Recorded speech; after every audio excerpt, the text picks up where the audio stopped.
Hello, Periscope.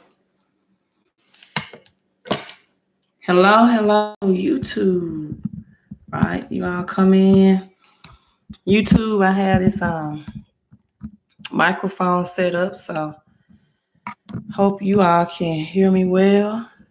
Hello, Rob on Facebook as you all are coming in. Hello, Miranda. Periscope. Hit the like and share button.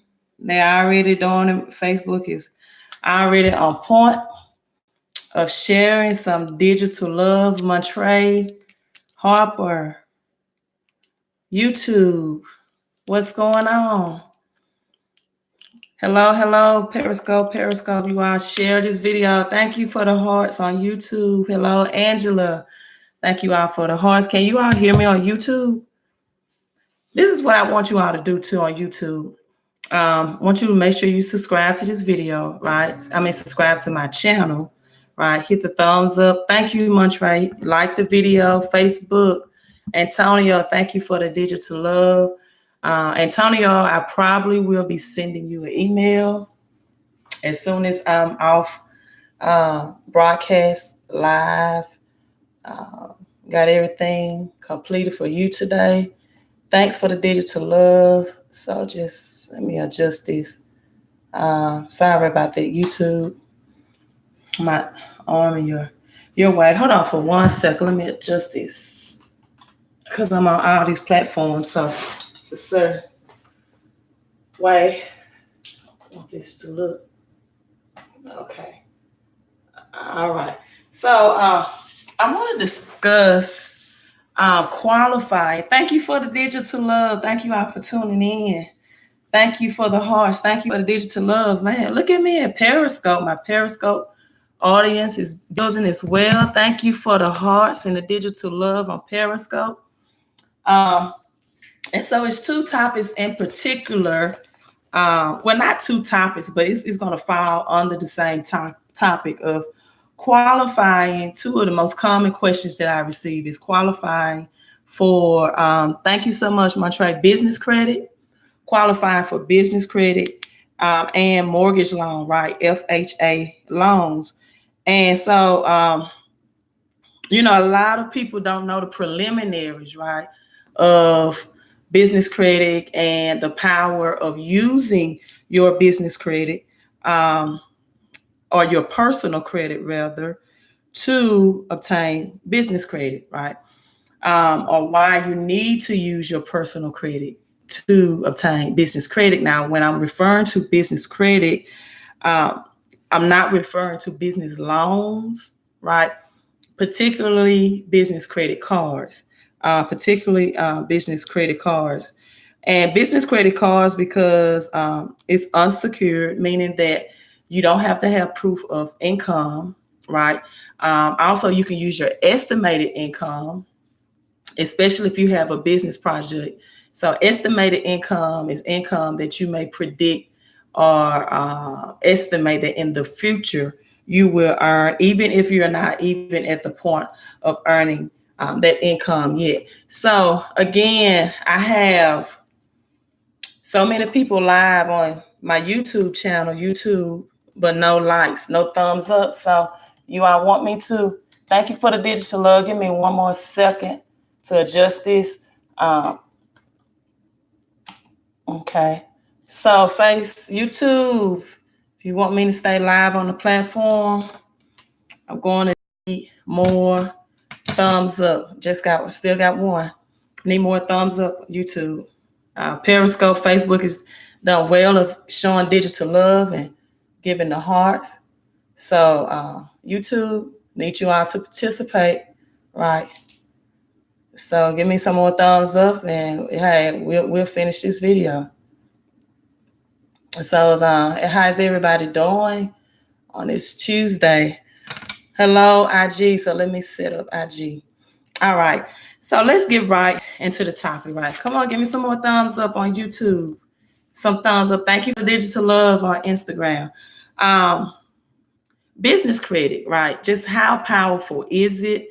Why should you strive to get it for financial freedom or financial independence or more financial independence? Is it the right fit for you, right? Is it the right fit for you? Thank you for the digital love. And so in short, business credit will be the right fit for you, right? If you already have a side hustle or a business idea, a business concept in mind, or if you just, you want to obtain some financial freedom, you're tired of living paycheck to paycheck, and actually business credit, it would allow you to get more capital to invest, to have those goals with in a shorter amount of time, right? For example, if you can get one business credit card for $25,000, then ask yourself, how much could you save? $25,000. How long would it take you to save that amount? Working your job, working your 9 to 5, or even with all of your side hustles combined. So is very creditable to want business credit. That have many benefits. It has much benefits. You can get business credit cards, for example, that don't even report. It doesn't report to your. That means that you can use credit cards to invest in things, assets, things that will bring you money back in return. And those purchases, that debt, will not show on your personal credit report. The key is, however, is knowing what cards to get and what cards don't report, right? Thank you for the thumbs up. Let me get this on YouTube. So that's the key. That's the strategy. That's what you want to do. And so there's some of the advantages of using your personal credit to obtain these business credit cards is that not only will some of them, and I'm saying some of them because you have to know which cards don't and which cards to apply for. Some of them do not show on your personal credit report. Number one. Number two, you use them to bring or purchase assets, things that'll bring you money, right? Not take away money. And number three, you get larger credit lines than what your personal credit cards would offer, right? Okay, Steph, and I did receive your email on YouTube. I did receive that email today. You sent your notarized information, so we will be working together soon, right? And so the advantages of using your personal credit is now you don't have to have a lot of financial documentation. You don't have to have documents of proof of income to when you get approved for business credit cards. You don't have to bring maybe your end of year statements in, or what your business is producing as documentation, right? So you use your personal credit to get these things. So if a lot of people are telling you that you can build business credit without using your personal credit, then they are speaking of vendor cards or accounts that may or may not be beneficial to you. And what I mean by that is sometimes business gas cards, maybe Home Depot business card, Lowe's cards. If you're in the real estate world, that will be beneficial to you to start, but the process is longer, right? It takes a while to build your credit to that point where you don't have to use your social, but you only use the business EIN, the employer identification number. So I won't get into the logistics of, incorporating, which you should, if you want to have a business credit, because you get taxed higher, right? If you're doing your side hustle and you're a sole proprietor, right? Thank you for the digital love on Periscope. So you get taxed at a higher tax bracket, and you really limit yourself when you, a lot of people with side hustles will say, well, I won't report this income.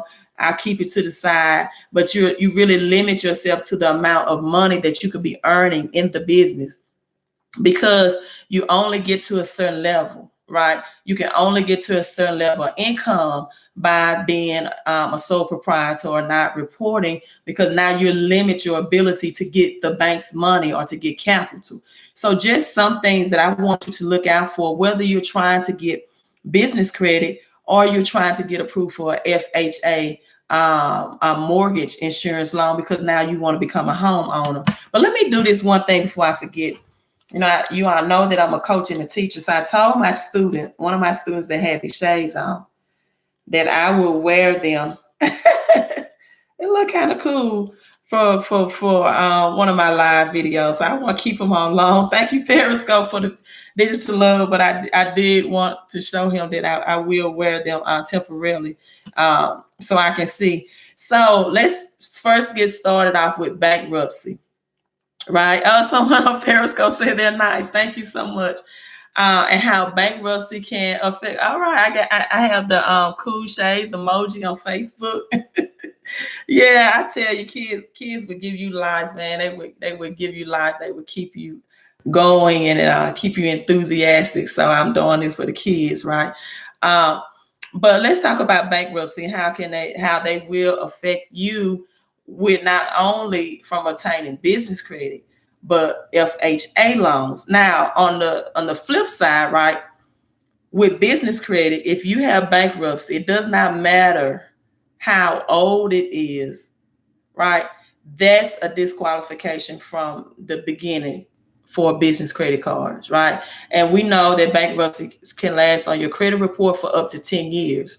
So these are things you need to think about and consider if you ever want to get into the business credit world. Now, when it comes to FHA mortgages and things of that nature, with an FHA mortgage, then 3 years after the discharge, right? 3 years after the discharge, and then you can qualify for a mortgage loan, right? So some other things, late payments. If you're trying to get an FHA loan or business credit, right? You want to ensure that you do not have any late payments, especially for a mortgage, within 2 years, right? 24 months, 2 years. For business credit, however, it's 48 months, no late payments within 48 months. So someone on YouTube asked, what does your personal credit need to be at, right? So, and then I'm gonna break this down, and we'll discuss this as well. Your second thing for both FHA and business credit is your debt ratio, right? Your debt ratio needs to be 30% or lower. Anything 10%, right, or lower is great. It's wonderful. So you really want to aim for the 10%, because when applying for business credit or FHA loans, creditors want to know that you are a person that can handle credit well, and you can keep low debt ratio on accounts. So if you have credit cards, for an example, I'm getting the 𝒞𝓄𝓒 emoji. Should I take them off or leave them on? Am I distracting you all? I'm doing this for my kids at the school, getting the cool face emoji. So let me try to keep them on for just a little while, then I get back to the serious look. And so you want to have accounts, in particular your credit cards or your charge cards, the balance is 30%, preferably 10% or lower. So for example, if you have a $5,000 credit card, you definitely want to keep that balance $500 or less. All right, Facebook said my shades are fine, right? Okay, thank you so much. I'll keep them on. And so you definitely want to have those debts and balances paid down. Now, this is some of the questions and things that people may wonder. Well, where can I get the extra cash flow or the money to pay down the debts, right? And sometimes we listen to Dave Ramsey. He talks about getting second jobs, but what people don't understand is that second jobs keep you in a higher tax bracket. And we know that the name of the game to free up you financially, right? Is to lower your taxes, because for every $1 that you earn on a job, if you are a W-2 employee, you only bring 70 cents of that home, because about 30% is getting taxed, right? And so I have what I call my W-4 wealth strategies, that if you are gainfully employed, will help you find an additional $200 to $800 a month. And usually that's all people need. Thank you for the digital love on IG. Not to file bankruptcy is an additional $200, $500 of additional cash flow. And so once you get that additional cash flow through the W-4 wealth strategies, it can help you pay down some of these debt that you do have, without taking away time from your family, without working overtime, without needing to work a promotion, right? In order to pay down these accounts at 30%, if you have high debt ratio, especially starting with your credit cards, charge cards accounts. Now, you need at least 1 to 3 primary credit cards already showing on your credit report. And these primary credit cards need to have at least a $5,000 or higher credit limit, right? You need a five. And what I mean by primary credit cards is I'm not talking about a charge card, right? I'm not referencing to a department store card. I'm referencing to American Express, Discover, type of major MasterCard, major credit card with a $5,000 or higher credit limit, right? And the balance or the debt on that credit card needs to be at least 10%. So $5,000, at least $500 or less, right? So you want at least 1 to 3 major credit cards. So a lot of times why I consult people and I tell them, if they're at the stages of rebuilding their credit, that you may need to start off with, thank you, Chase, Citi, Bank of America, Mr. Richardson. Thank you so much on YouTube. Might need to take my shades out so I can see the comments. But is that Chase? Those are major credit cards as well that will fit into that category, right? Have a major credit card, 5,000 or more credit limit, and they need to be primary. They need to be primary. Now, when I first got approved for my first business card, someone did add me as an authorized user, but I had major credit cards, but the limits were $5,000. So by them adding me as an authorized user, they had a $10,000 credit limit, and that $10,000 credit limit allowed me to the business credit cards will match.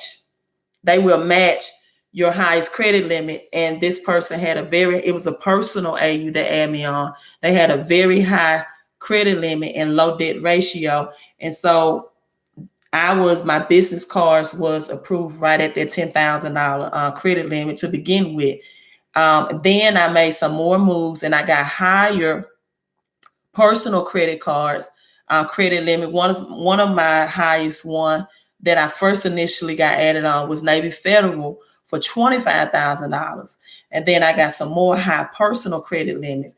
And then when I applied for business credit cards again, my limits began to be at $25,000 as well. So you need to look at your personal credit limits, have the low debt ratio, because more than likely your bank credit limits will match or mirror that, right?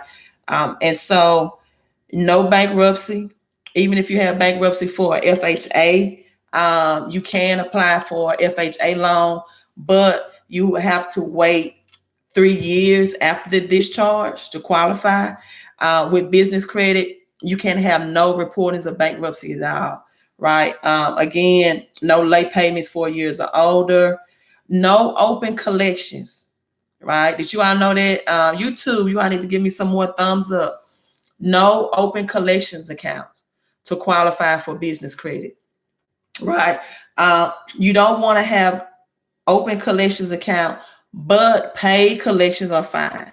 And I made a statement in one of my previous videos that oftentimes, if you have been paying on a collection for years and you've been paying it successfully, removing that pay collection from your credit report, because 35% of your credit score is calculated by payment history.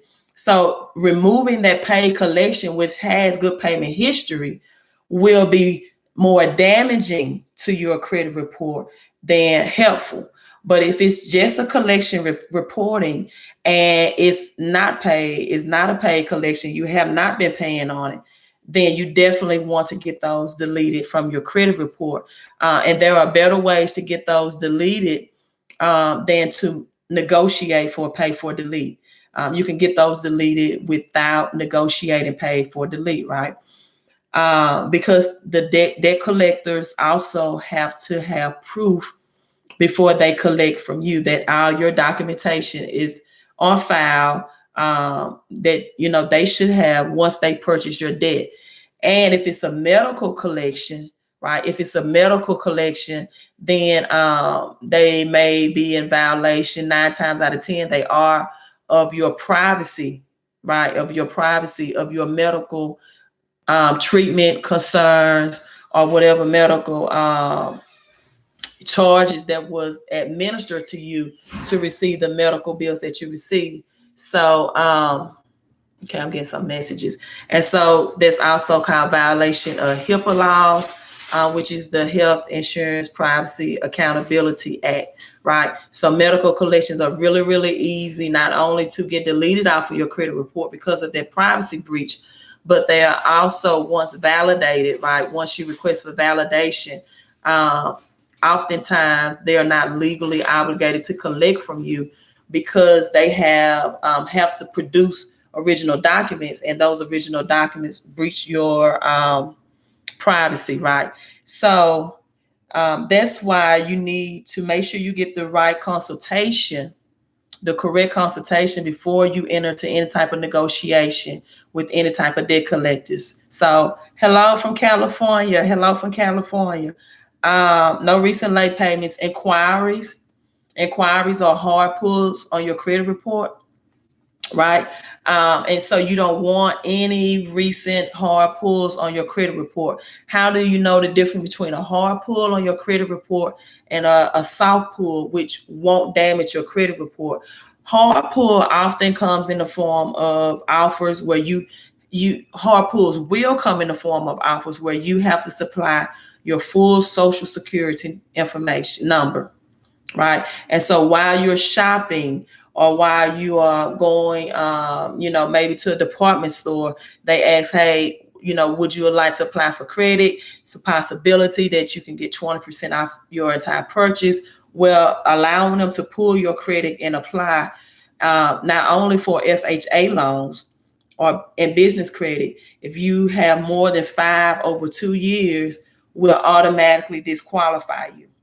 And people that average over 800 credit score, they usually have 0 or 5 or less pulls on their credit report. So even when you're going shopping for vehicles, right, you want to ensure you just don't allow the salesman or the people at the car lot to say, hey, let's see if you qualify first before you test driven the car, got an idea what the price range would be. Because even when you're mortgage shopping and vehicle shopping, you get, it's called like shotgun, pulls on your credit report, where one pull will equivalent to multiple inquiries reporting on your credit report. Sometimes 5 or more, or in one pull. So you definitely want to be careful. You definitely want strategy when you allow people to just pull your credit report. Because also under the law, under the Fair Credit Reporting Act, no company, business, or organization is supposed to pull your credit report without a firm offer, right? A firm offer of credit approval. So, you need to watch that with precaution and be aware of that. And so you want your score range to definitely be a 680, 720 is better. You can get business credit cards. The advantage of them, like I said, thank you for the digital love. If you know the strategies and apply for the correct ones, now some business cards will show on your personal credit report. And oftentimes those are not the ones that I seek, right? Because you do want to keep your personal credit score high, not only for the personal things in life, but for more business credit cards that you can apply for. But a lot of people want business credit cards because they're trying to expand their business. They like the idea of not having the debt show on their personal credit report, which will lower your credit score. And they like the idea of not always having to mix business with pleasure, meaning mixing their personal credit um, and personal checking accounts and money with the business side, right? And so they love that idea. It's less stress off of them, and it's also always position you to keep a higher credit score. Also, business credit cards, the monthly minimum repayment on the balance is like 1% to 1.5%. So, what that means is if you have like a $10,000 credit card and it's at a $10,000 payment, your minimum payment, right, monthly will be like $100 versus 3% on personal credit cards of whatever the balance is of your minimum payment, right? So there's always an advantage, but it starts with you knowing the repercussions of bankruptcy, not only on the business credit side, to be a homeowner, right? You have to wait 3 years until that bankruptcy is discharged. And if you're trying to get approved again for a home, FHA type lending, you cannot have any negatives, late payments within the recent 2 years. No collections. Again, paid collections are fine. And then that's why people also have to be aware of student loans, because it's like a double-edged sword. Student loans are good for payment history. They're really good and beneficial if you have them. I'm not by no means encouraging anyone to go out and get into student loan debt, right? But if you have them, oftentimes kids enter to student loan debts at an early age, at 18, and that's their longest credit history. And they're in school 4 or 5 years, so you have 4 or 5 years, oftentimes, of just good payment history without sometimes making payments, or whether you're in default or forbearance, showing on your credit report. And so the way your credit score is highly calculated is how long have you been paying accounts on time, and how timely have you been paying them, meaning you have no late fees. So student loans have their place. However, there are some people who have astronomical high, very high student loan debt, right? And so with that student loan debt being so high, it will boost their credit ratio on their credit report.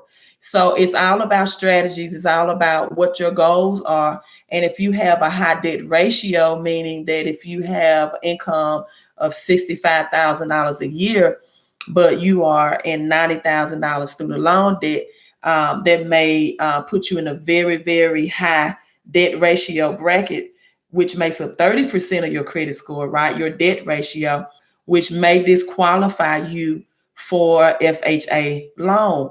But again, some people find inaccuracies on their credit report as it relates to student loans, and they are able to get those student loans deleted, which for mortgages will be very good if there are inaccuracies reporting, right? Because you have the right under the Fair Credit Reporting Act to report anything that's inaccurate, that may be not reporting 100%. You have that right to challenge anything in the balance, the notations, anything. It could be $5 off the balance.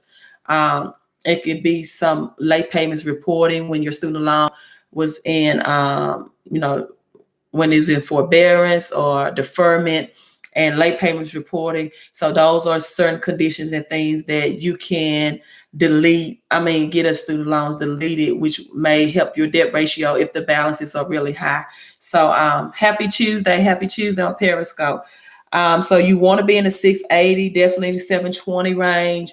You want to have 1 to 2 strong major primary credit cards. Some people ask, would trade lines and AU help? Authorized users will help in a situation, again, where you have really low credit limits with your major credit cards.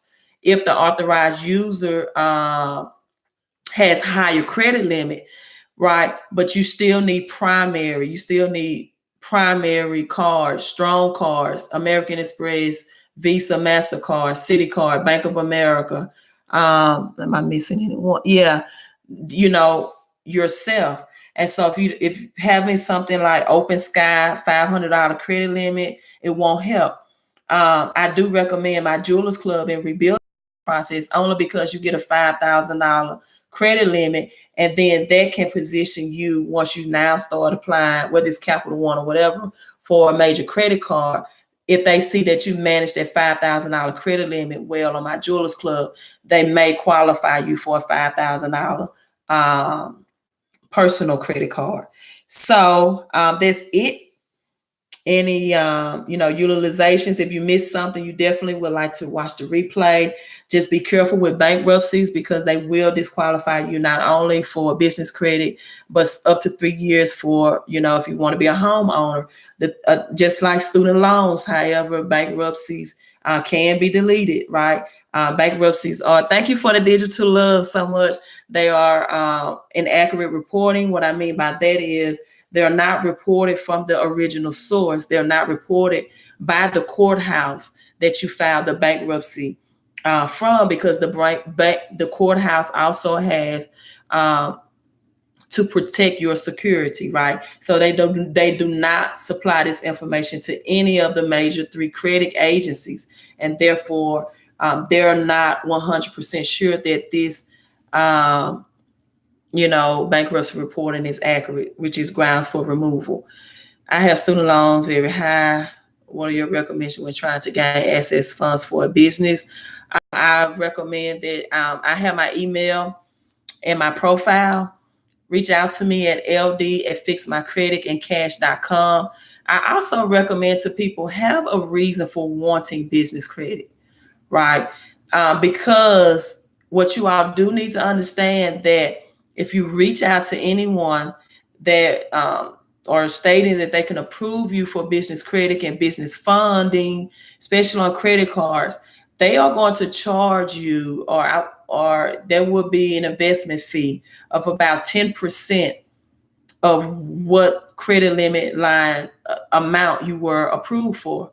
So for example, if you were approved for a $10,000 card, the investment fee may be $1,000, $25,000, $2,500. So if you get approved, for example, for maybe 5 or even vendor credit cards like gas cards, you may or may not be able to use those if they're informing you or suggesting that you can build business credit without using your personal social. That may not be of use to you. There may be nothing you can do with vendor cards, or you may not need a Home Depot card unless you're in the real estate field, and now you have to pay them regardless for the 10% fee of getting you approved for their card, right? So be very careful, because if you don't have a plan, then I'm reading some messages come up. If you don't have a plan, then you could very easily find yourself owing $5,000 or more to business credit consultants who have gotten you, but now you have to find the money to pay that back before you make any investments by using business credit cards. So be very careful with that. Hey, I'm signing off on all of my platforms. My email is even on Periscope, YouTube, and Instagram. I know my email is in my profile information. I give one-on-one interaction strategy sessions, very customized to you, to help you position yourself for business funding or just to live a better life with credit and cash flow, even my W-4 wealth strategies. So it's customized dispute game plans to help you rebuild and restore, but more importantly, to revision your credit. Understanding that you can do more with your credit than go buy stuff that does not bring you any money in return, but you can purchase things, you can purchase assets that will keep money cash flowing into you all through credit. My testimony was my very first flip house that I made 10 times the return on was used with my personal credit card with the Discover credit card with a $5,000 credit limit. I took a balance transfer check, negotiated with the house, with the realtor that listed the house. It was, needing some TLC, needing some renovation, self balance transfer, $5,000. They took it cash and made my very first investment, about an $80,000 profit on that home, right? After the TLC. So if you need any customized affidavits, I tell people all the time, with do it yourself does not always fit your scenario. You need to know what's personalized best for you. So I do credit audits, credit consultations for a very small deposit of $50. We know your goals. The first point of contact with me, however, is via email, right? That's the first point of contact. And, my way of giving back is giving back these free videos on Facebook and YouTube. Thank you all for the digital love. So I'm signing off. Questions, you all have a great day. Again, my email is ld@fixmycredit and cash. And remember the LD at is the symbol at, right? My YouTube page name, that's a great question. Thank you so much, is Queen of Credit, right? My YouTube page name is Queen of Credit. YouTube, while you all are watching. So I'm signing off. Thanks, Periscope. YouTube, while you all are watching, make sure that you go ahead and hit that thumbs up. This was beneficial to you. Thanks always for joining in my Instagram and my Facebook family as well. And, again, I hope that this free content, free information help you, because you hear oftentimes the suggestions for business credit, but you don't really have any clear idea of what your profile should look like, with your personal credit, and the advantages of using your personal credit to leverage that. Like I've always stated, you can get thousands of business credit to invest, whether you're in landscaping. I'm sure you can watch the replay. I'll say the landscaping business, bakery business, catering business, whatever it is, right? It's always best to use TBM, the bank's money, than your money, right? Especially when you're starting a business, because most businesses fail. And so you don't put your money at risk or insecurity. So, and it's just good business practices for the long run. In order to have a successful business, is not to use your personal accounts or miss business with pleasure. So, hey, I'm signing off. It's the Queen of Credit. Thanks for tuning in. You all have a great night. And once again, make sure that you hit like, you hit share. What up, Kayla?